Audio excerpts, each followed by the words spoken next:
Dans la construction, il y a à peu près 99% de l'activité qui se passe sur le terrain, sur les chantiers tous les jours et où on n'a aucun outil si ce n'est un bloc-notes et un téléphone.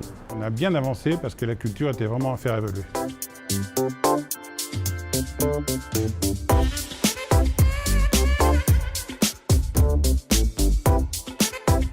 Le bâtiment, c'est très particulier. Le bâtiment et les travaux publics, c'est une industrie où 80% des gens sont sur les chantiers tous les jours, toutes les semaines, avec des bottes et un casque, sans outils numériques. Donc nous, ce qu'on fait, c'est qu'on leur met des tablettes et des smartphones, on leur met des plans et on leur permet de faire tout un tas de choses qu'ils font toutes les semaines. Par exemple, des contrôles de ferraillage avant de couler du béton, des visites de sécurité, de la gestion des défauts, de la collaboration avec tous les intervenants, du suivi des réclamations. Voilà, tout ce qui fait qu'ils peuvent travailler beaucoup plus vite et mieux pour leurs clients. Dans notre groupe, ce qu'il fallait vraiment faire évoluer, c'était la culture du digital. On vient de très loin, aucune culture dans ce sens-là, et du coup, FunnelCAD nous accompagne au quotidien, nous permet d'évoluer vers le digital, ce qui n'était pas notre cas auparavant, et donc maintenant on franchit des pas et on avance grâce à FunnelCAD. Avec FunnelCAD, ça nous a permis d'avoir de l'audace dans le sens où ça nous a sortis du cadre habituel.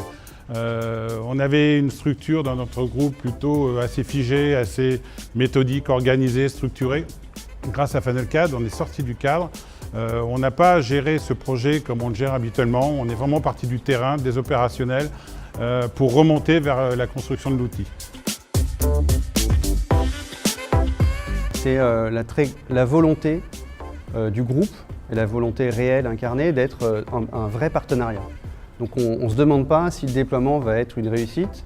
On a planifié une réussite, on a un plan de succès en 3 ans et ce plan, on met les moyens, on met l'organisation à tous les niveaux avec les rênes courtes qu'on peut avoir chez FH. C'est un groupe très compact, donc quand on prend des décisions, les courroies de transmission sont très efficaces. On sait que le succès n'est pas une option et on sait qu'on va y arriver et on dépasse largement les objectifs. Notre plus grande victoire, c'est en fait un échec. On est très mauvais en prévision. On a largement dépassé nos objectifs. Il y a une vraie attente des opérationnels sur les chantiers. Exemple côté route, on avait 3 ans comme mandat pour déployer une application et en fin de compte, le premier tiers finalement s'est transformé à plus de la moitié. Donc on est vraiment mauvais sur nos prévisions parce qu'on a été 2 fois plus vite.